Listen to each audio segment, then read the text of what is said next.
Salam damai sahabat Oase Rohani Katolik yang terkasih. Apa kabar Anda? Semoga Anda dalam keadaan sehat, semangat, penuh dengan sukacita. Masak sambal pakai teri dimakan dengan sayur ketupat. Mintalah maka kamu akan diberi, carilah maka kamu akan mendapat. Senang sekali saya Katerina Utami dapat kembali hadir di acara Oase Rohani Katolik edisi hari ini, hari biasa pekan biasa ke-27. Telah hadir narasumber Oase Rohani Katolik, Romo Yohanes Deodatus SY. Mari kita bersama menyapa beliau. Romo Dio, apa kabar Romo? Baik, Utami. Gimana kabarnya? Baik juga. Sehat-sehat Romo? Sehat. Penuh dengan semangat ya? Semangat. Ya, Romo mau menyapa sahabat Oase Rohani Katolik. Sahabat Oase yang terkasih, perkenalkan saya Romo Dio, pastor rekan Paroki Katedral Jakarta. Semoga hari ini kita mampu mendengarkan sabda Tuhan dan merenungkannya dalam hati kita. Ya, baik. Terima kasih Romo Dio atas kesediaannya untuk hadir mengisi acara Oase Rohani Katolik. Ya. Baiklah, sahabat Oase Rohani Katolik yang terkasih, kita awali acara hari ini dengan doa. Mari kita siapkan hati kita untuk berdoa. Dalam nama Bapa dan Putra dan Roh Kudus. Amin. Ya Yesus yang baik, kami bersyukur dan berterima kasih kepadamu atas segala rahmat yang boleh kami rasakan pada hari ini. Ajarilah kami Tuhan untuk berdoa, untuk menjalin relasi yang lebih dekat denganmu. Karena kami mau percaya kepadamu, karena kami mau berserah kepadamu. Sebab Engkaulah Tuhan kami, sahabat kami kini dan sepanjang masa. Amin. Amin. Dalam nama Bapa dan Putra dan Roh Kudus. Amin. Amin. Bacaan liturgi hari ini, bacaan pertama dari surat Rasul Paulus kepada jemaat di Galatia bab 3 ayat 1 sampai dengan 5. Hai orang-orang Galatia yang bodoh, siapakah yang telah memesona kalian? Bukankah Yesus Kristus yang disalibkan itu telah dilukiskan dengan jelas di depanmu? Hanya ini yang ingin ku ketahui daripadamu. Adakah kalian menerima roh karena melakukan hukum Taurat, atau karena percaya akan pewartaan Injil? Adakah kalian sebodoh itu? Kalian telah mulai dengan roh. Maukah kalian sekarang mengakhirinya dalam daging? Sia-siakah semua yang telah kalian alami sebanyak itu? Masakan sia-sia? Jadi bagaimana sekarang? Tuhan telah menganugerahi kalian roh dengan berlimpah-limpah, dan Ia telah melakukan mujizat di antara kalian. Adakah Ia berbuat demikian karena kalian melakukan hukum Taurat, atau karena kalian percaya akan pewartaan Injil? Demikianlah sabda Tuhan. Syukur kepada Allah. Marilah kita tanggapi dengan mazmur tanggapan refren. Terpujilah Tuhan Allah Israel, sebab Ia mengunjungi umat-Nya. Terpujilah Tuhan Allah Israel, sebab Ia mengunjungi umat-Nya. Tuhan menumbuhkan sebuah tanduk keselamatan bagi kita di dalam keturunan Daud hamba-Nya, seperti yang telah difirmankannya sejak purbakala oleh mulut nabi-nabinya yang kudus. Terpujilah Tuhan Allah Israel, sebab Ia mengunjungi umat-Nya. Ia melepaskan kita dari musuh-musuh kita dan dari tangan semua orang yang membenci kita, untuk menunjukkan rahmat-Nya kepada nenek moyang kita dan mengingat akan perjanjiannya yang kudus. Terpujilah Tuhan Allah Israel, sebab Ia mengunjungi umat-Nya. Sumpah telah diucapkannya kepada Abraham bapa leluhur kita, bahwa Ia menganugerahi kita supaya kita, terlepas dari tangan musuh, dapat beribadah kepadanya tanpa takut, dalam kekudusan dan kebenaran, di hadapannya seumur hidup kita. Terpujilah Tuhan Allah Israel, sebab Ia mengunjungi umat-Nya. Haleluya, haleluya, haleluya, haleluya, haleluya, haleluya. Tuhan, bukalah hati kami, supaya kami memperhatikan sabda anak-Mu. Haleluya, haleluya, haleluya. Kita dengarkan bersama-sama Injil Tuhan. Tuhan bersamamu. Dan bersama rohmu. Inilah Injil suci menurut Lukas. Dimuliakanlah Tuhan.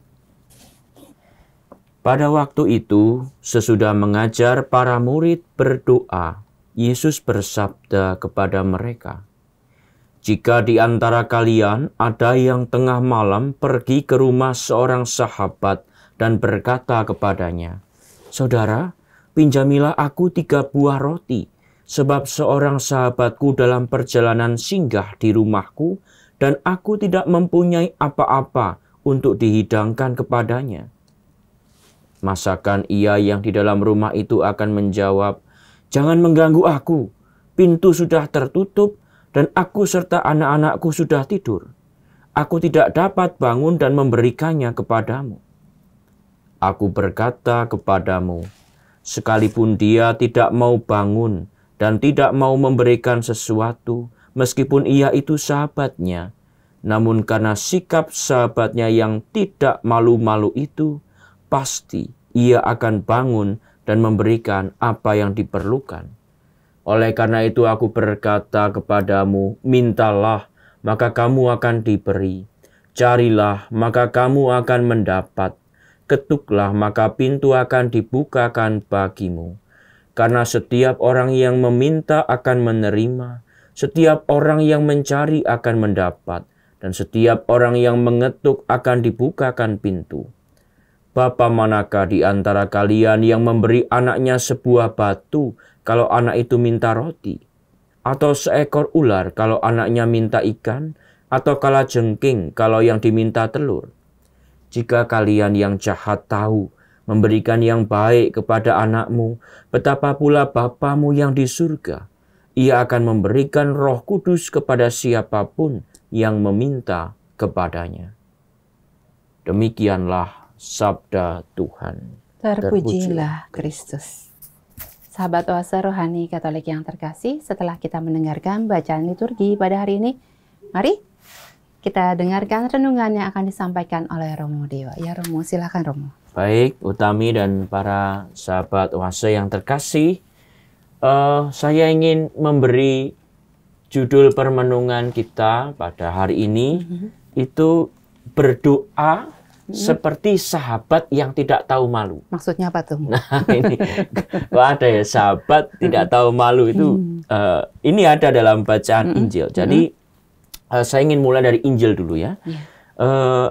Ini konteks bacaan dari Lukas bab 11 ayat 5 dan seterusnya sampai 13. Itu dimulai awalnya dalam perikop tentang bagaimana Yesus mengajar para murid untuk berdoa. Ya. Dan doa Bapa kami itu diajarkan Yesus di bab 11 ayat 1 sampai dengan 4. Ya. Nah setelah mengajarkan itu baru Yesus bicara ini ayat 5 sampai dengan ayat 13 ini. Ya. Maka ini tentang masih temanya doa. Begitu ya. Nah menarik bahwa Yesus itu memberi perumpamaan demikian ya.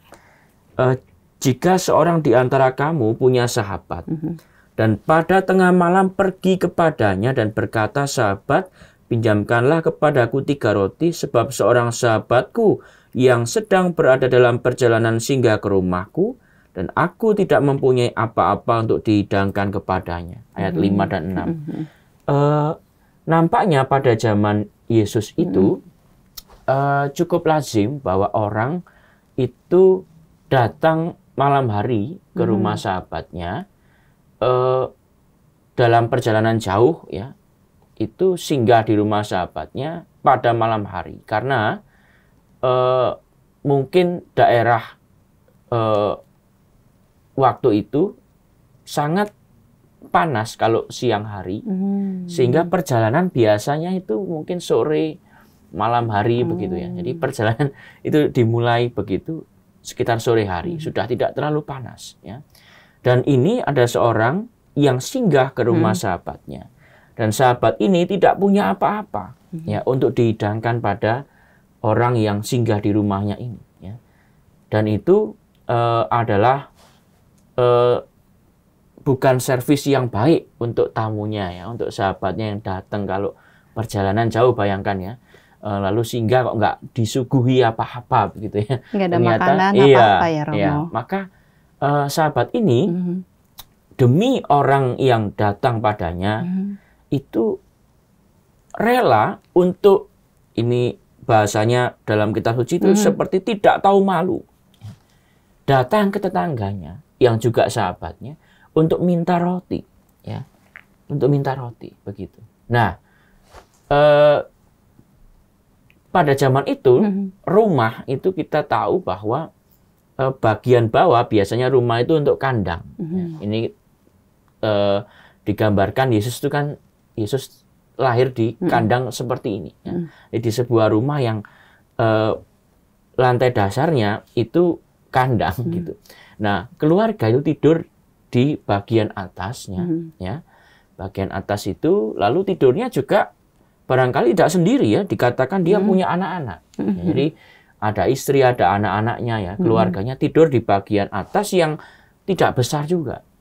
Jadi bayangkan kalau ada orang datang malam-malam ke rumah Anda sedang tidur, ini keribetannya luar biasa. Ya. Jadi dia harus bangun, ya, bangun mungkin melangkahi beberapa keluarganya, ya. Nanti yang sedang tidur, yang ya. sedang tidur ya, bayangkan. Ini kalau kebangun yang mengganggu juga ya kan.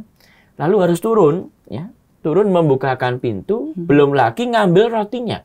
Nah itu di mana lagi rotinya, ya? Barangkali tidak di situ, ya. Dia harus ke tempat lain lagi mengambil roti untuk sahabatnya. Jadi ini keribetan yang luar biasa sehingga maklum dikatakan di sini jangan mengganggu aku. Pintu sudah tertutup dan aku serta anak-anakku sudah tidur. Aku tidak dapat bangun dan memberikannya kepadamu. DA 7 ya. Tetapi ini menariknya ya. Menurut Yesus ya, kalau orang itu yang tadi minta roti tadi ke sahabatnya tengah malam itu sungguh-sungguh datang tidak tahu malu, dalam arti bahwa karena sungguh-sungguh butuh ya. Dia tahu apa tujuannya, dia datang ke rumah sahabatnya meminta roti itu bagi temannya yang datang untuk singgah itu ya. Dia rela malam-malam datang, lalu dia itu mengetuk pintu terus begitu ya. Kasarnya ini tidak tahu malu, agak mengganggu sebetulnya, dia tahu juga, tapi dia tetap datang ya. Dan bagi Yesus ya udahlah, mending dikasih supaya cepat pergi begitu ya. Jadi orang yang mengganggu terus ya. Orang yang punya rumah itu juga lalu ya udahlah, ya udah saya berilah pokoknya lalu supaya kamu cepat pergi, udah selesai urusanku. Artinya dalam doa kita diajak oleh Yesus itu seperti sahabat yang tidak tahu malu itu. Apakah kamu tahu apa yang kamu minta dalam doamu? Dan apakah kamu sungguh-sungguh meminta, memohon kepada Tuhan dengan sepenuh hati. Ya. Lalu berdoa kepada Tuhan seperti minta kepada sahabatnya itu. Berhari-hari didoakan, dimohonkan. Doa yang sama. Ya. Lalu dengan sungguh-sungguh ya, barangkali ada orang yang berdoa novena misalnya setiap hari ya, selalu jam 9, ada yang jam 3 sore, kerahiman ilahi dan seterusnya, untuk menunjukkan bahwa saya itu mau Yesus, saya itu ingin, saya itu butuh, Tuhan tolong kabulkan permohonanku ini, doa-doaku ini ya. Nah itu apa yang dibuat seperti sahabat yang tidak malu ya, yang tidak tahu malu ini, terus meminta, terus memohon ya. Dan dikatakan Yesus, kalau kamu meminta terus pasti diberi. Kalau kamu mengetuk terus ya dibukakan. Ini apa yang diharapkan Yesus justru kita seperti itu dalam berdoa, dalam berelasi dengan Yesus. Ya, mohonlah terus, komunikasikanlah terus kepada Tuhan. Ya. Kadang orang itu kan bicara, Tuhan kan tahu apa yang saya mau ya. Nah, itu dia Romo. Ya, nggak perlu kita itu, berdoa terus. Nggak, Tuhan tuh tahu. Ini keliru. Ya. Ini cara pikir yang keliru. Ya. Ada seorang spiritual senior, seorang Yesuit bernama William Barry. Dia mengatakan bahwa Tuhan itu tidak menginginkan apapun dari kita selain kita menjadi sahabatnya. Ya. Dalam arti apa? Bahwa Yesus itu rindu bahwa kita datang kepadanya untuk sekedar bicara, bercakap-cakap, ya. Untuk menjalin relasi. Ya. Ini sama halnya dengan relasi misalnya seperti orang tua dan anaknya. Ya. Orang tua itu saking mengenal anaknya, itu tahu sebenarnya apa yang diinginkan anaknya. Ya, dari gelagatnya. Ya. Kalau anaknya udah amang ini, ya gitu ya, tiba-tiba baik-baikin mamanya gitu ya. Mamanya sudah tahu apa yang diinginkan. Sama, Yesus barangkali tahu apa yang kita inginkan. Tapi apa yang dibutuhkan dalam sebuah relasi itu? Anaknya datang dan meminta, "Ma, aku butuh ini. Aku minta ini, boleh nggak?" Percakapan itu yang dibutuhkan. Sehingga relasinya itu terjalin.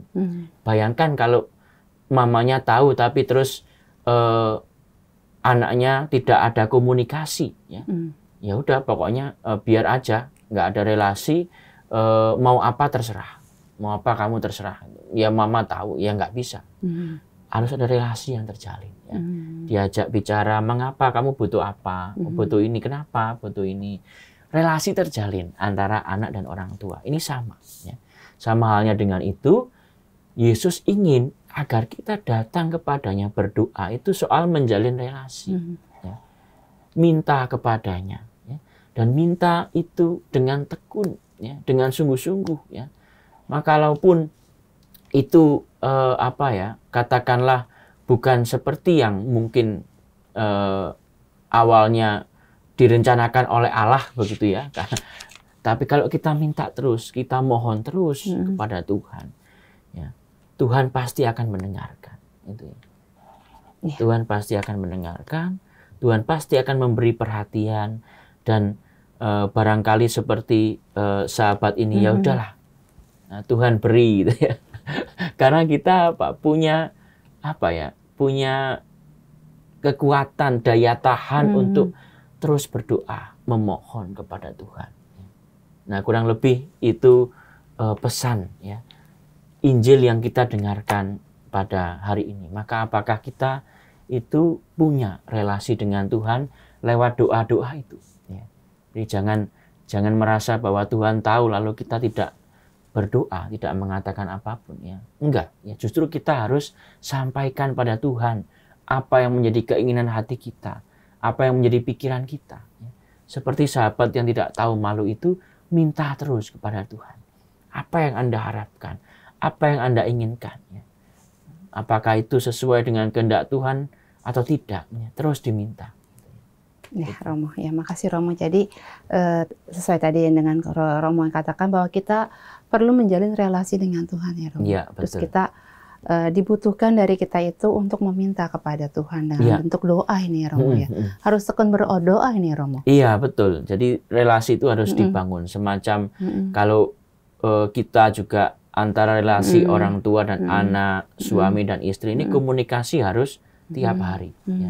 Nggak bisa diandaikan gitu. Kalau bisa ya kalau dalam MRT itu kan kita memberikan nasihat kepada mereka yang mau menikah itu komunikasi dijalin tiap hari. Ada pillow talk ya, atau apapun lah pokoknya selalu update ya. Hari ini mengalami apa, cerita atau sama lain. Itu penting. Nah, ini sama. Dengan Tuhan juga sama. Relasi kita dengan Tuhan akan semakin dekat kalau ada percakapan, komunikasi yang nyata dalam hidup kita sehari-hari dengan Tuhan ya. Dan ini bisa kita tentukan sendiri kan, kita mau berdoa kapan, kita mau memberikan waktu bagi Tuhan kapan gitu ya.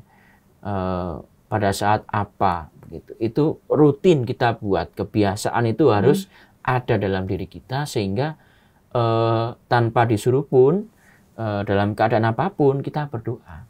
Dalam suka dan duka ya kita komunikasi. Dalam sakit dan sehat ya kita komunikasi, gitu. Nih Romo, jadi mendapatkan inspirasi nih Romo, biasanya kebanyakan orang itu mereka itu hanya pasrah nih Romo. Ya. Mereka cuma berpikir Tuhan juga tahu kok apa yang kita mau gitu. Jadi ya nggak usah terlalu banyak meminta gitu. Betul. Dan tadi katanya Romo bahwa kita sebenarnya itu seharusnya kita banyak kita itu mempunyai relasi, jadi harus setiap hari terjalin relasi yang erat ya Romo. Ya, betul. Dalam tidak hanya dalam duka ya kan, dalam suka pun kita berdoa kalau kita sudah terbiasa berdoa, betul sekali. Dan ya kita diajak untuk punya persisten gitu, ketekunan, daya juang untuk memperjuangkan sesuatu. Ya. Dan itu kita sampaikan kepada Tuhan. Tuhan, saya pengen ini ya, saya ingin berjuang dalam hal ini. Gitu. Itu disampaikan pada Tuhan. Sehingga Tuhan itu ikut terlibat dalam apa yang kita buat. Dan kita senantiasa melibatkan Tuhan dalam apa yang kita buat dalam kehidupan sehari-hari atau dalam apa pergulatan kita yang kita inginkan, yang kita harapkan, begitu ya. Saya kira itu yang perlu kita memang buat dalam hidup kita. Maka kalau orang devosi biasanya dia punya intensi tertentu, ya kan? Devosi misalnya kepada Santo Antonius Padua, devosi kepada Bunda Maria Novena, itu setiap jam berapa, Hati Kudus Yesus, Kerahiman Ilahi. Biasanya orang punya intensi, dan karena intensi itu dia mau terus persisten gitu ya, untuk misalnya berdoa setiap jam 3 sore gitu misalnya ya. Apapun yang terjadi aku akan berusaha berdoa jam 3 sore untuk menunjukkan apa? Bahwa Tuhan, aku itu ingin ini. Ya. Aku itu ingin Engkau mendengarkan doaku, mengabulkan doaku. Ya. Aku akan berdoa setiap jam 3 sore. Gitu. Bahkan tidak jarang ada yang puasa. Aku akan berpuasa. Gitu ya. Untuk apa? Untuk intensiku ini. Untuk apa yang aku harapkan ini. Untuk mendoakan ibu yang sedang sakit, untuk apa? Untuk menghadapi ujian, menghadapi tantangan, cobaan. Aku mau berdoa, mau berpuasa untuk itu intensinya, gitu. Ya, makasih Romadio. Kita sudah ada di penghujung acara di sesi yang pertama. Nanti kita lanjutkan lagi. Baiklah, sahabat oase rohani Katolik yang terkasih, kita nanti akan berjumpa kembali di sesi yang kedua. Tetaplah di tempat Anda.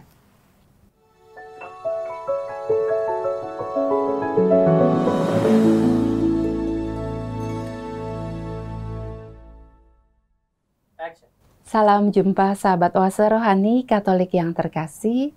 Terima kasih Anda masih bersama dengan kami. Oase rohani Katolik sesi yang kedua. Masih bersama dengan Romo Yohanes Deodatus SY dan saya Katerina Utami. Bagi Anda yang ingin mengirimkan saran atau Anda ingin sharing iman, Anda dapat langsung menghubungi alamat email kami orkaj2021@gmail.com atau langsung ke nomor telepon kami 0881 0251 33438. Sekarang kita lanjutkan permenungan kita di sesi yang kedua ini.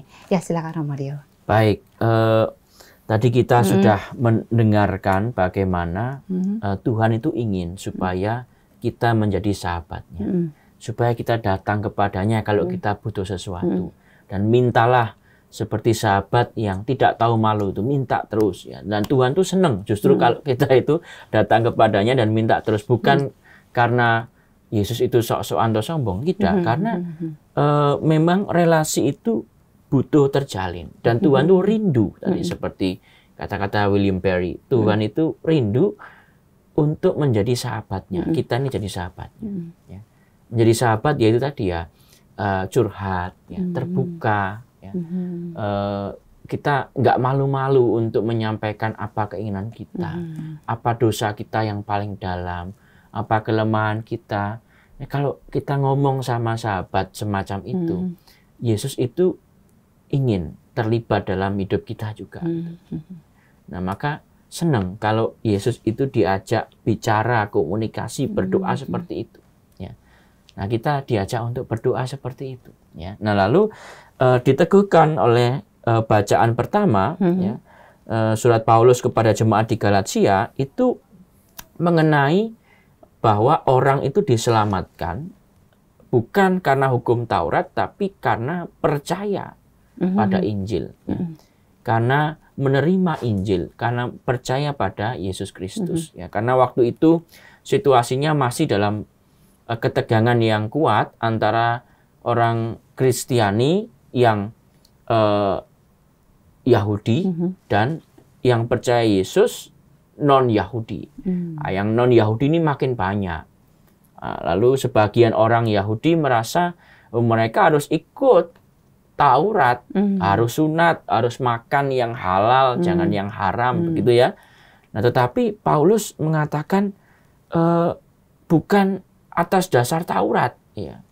Kita itu menilai saudara kita, sahabat kita itu, ya. Tapi karena percaya akan Injil, karena percaya pada Yesus, kita itu satu keluarga, kita itu saudara, begitu ya. Maka bukan karena ikut Taurat, maka nggak perlu orang non-Yahudi itu disunat seperti Taurat atau makan makanan yang halal seperti Taurat, nggak perlu.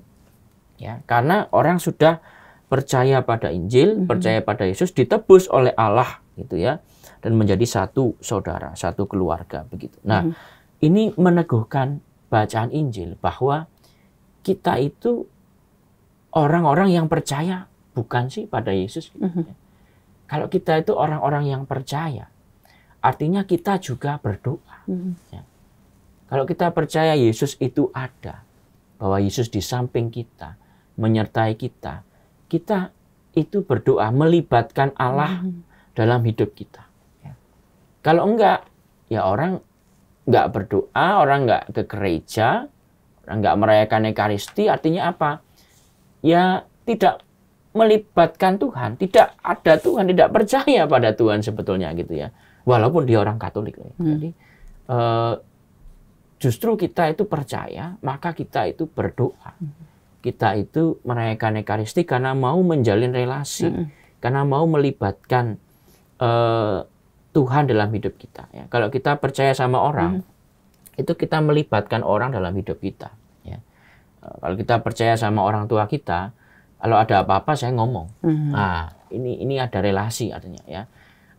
Kalau kita percaya sama sahabat kita, kita trust, kita ada masalah curhat sama sahabat kita. Ya. Curhat supaya dia juga terlibat memberikan nasihat pada kita. Nah, ini sama. Ya. Kalau kita mau percaya pada Tuhan, kita menjalin relasi dengan Dia, berdoa, curhat dengan Dia, gitu. Nah, ini meneguhkan bacaan Injil. Nah, saya sebagai imam itu ada pengalaman-pengalaman pribadi dan juga pengalaman dari umat yang bagi saya berkesan mengenai hal ini. Saya sendiri itu punya pengalaman pernah dalam situasi yang tidak mudah sebagai anak. Ya, saya berdoa kepada Tuhan, setiap hari doa saya itu sama. Dan hanya singkat saja. Tuhan, saya mau papa mama saya, keluarga saya rukun, damai. Setiap hari, setiap malam, doa saya cuma itu. Saya mau keluarga saya itu rukun, damai. Itu saja. Ya.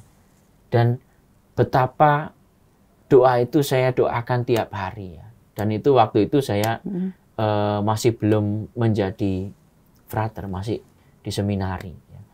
Tapi doa saya itu bukan pertama-tama Tuhan saya dipanggil apa enggak gitu ya. Malah enggak itu. Doa saya itu yang utama justru untuk orang tua ya. Untuk orang tua. Karena apa? Karena ternyata panggilan saya itu mulai dari orang tua, dari keluarga, dan itu akan mempengaruhi nantinya dalam hidup panggilan saya.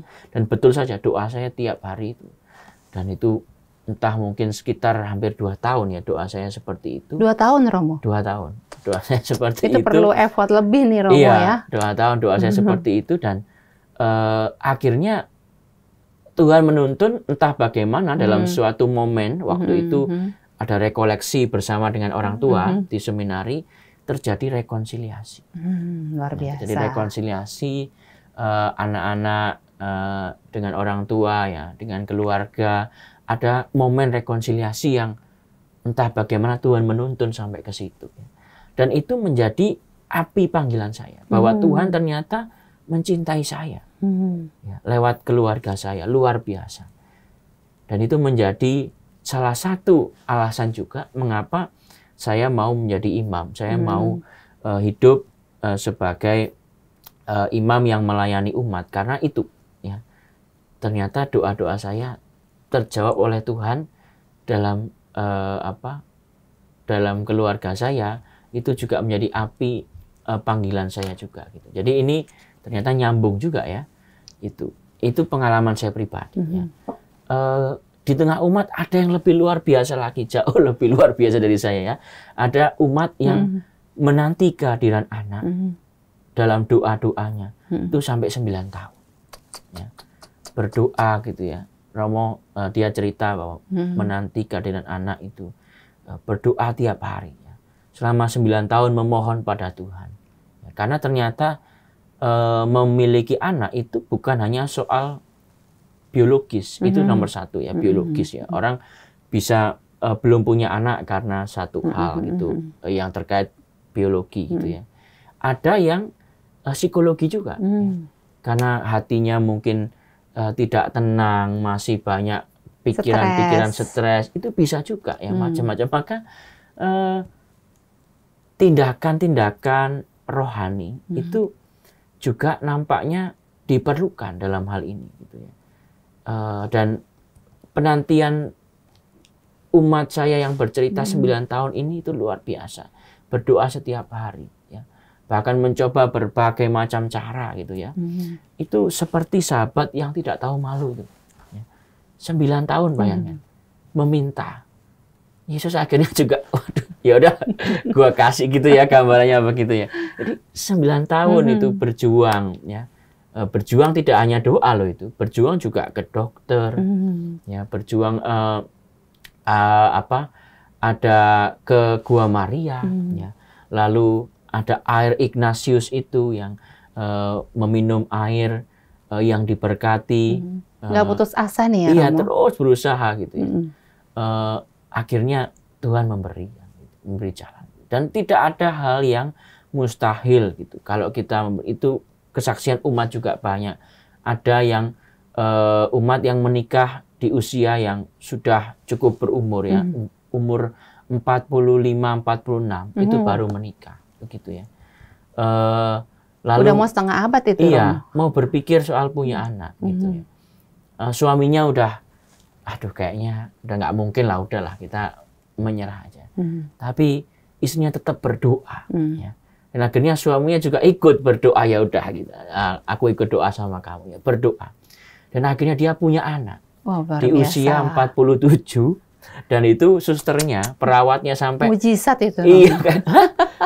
Bisa punya anak gitu ya. Lahir normal, itu luar biasa. Jadi betapa doa itu sungguh-sungguh ya, relasi dengan Tuhan itu begitu ya, luar biasa ya. Kalau kita memohon pada Tuhan, seperti sahabat yang tidak tahu malu itu, berdoa terus, jangan putus asa ya, mintalah terus. Kalau itu sesuatu yang baik, pasti Tuhan itu lama-lama juga akan kupingnya panas begitulah ya kan. Atau Tuhan itu ya pasti melihat hambanya yang berjuang begitu luar biasa itu, pasti akan mengabulkan, pasti akan mendengarkan. Atau Tuhan punya cara lain untuk mengabulkan doa itu, bukan dengan cara yang misalnya punya anak, mungkin tidak seperti itu, tapi akhirnya kita dipanggil untuk memperhatikan banyak anak yang terlantar misalnya. Bisa jadi seperti itu, tapi semua itu akan terjalin, akan kita temukan dalam relasi dengan Yesus, itu yang utama ya. Jadi berdoa, bicara pada Yesus seperti layaknya sahabat, terbuka, jujur ya. Yang susah kadang-kadang jujur tentang kelemahan kita. Kadang-kadang kita doa kan ngomong baik-baik gitu ya. Enggak. Justru doa itu kita sampaikan apa yang paling memalukan dalam hidup kita. Apa yang paling kita sembunyikan dalam hidup kita. Kita sampaikan pada Tuhan ya.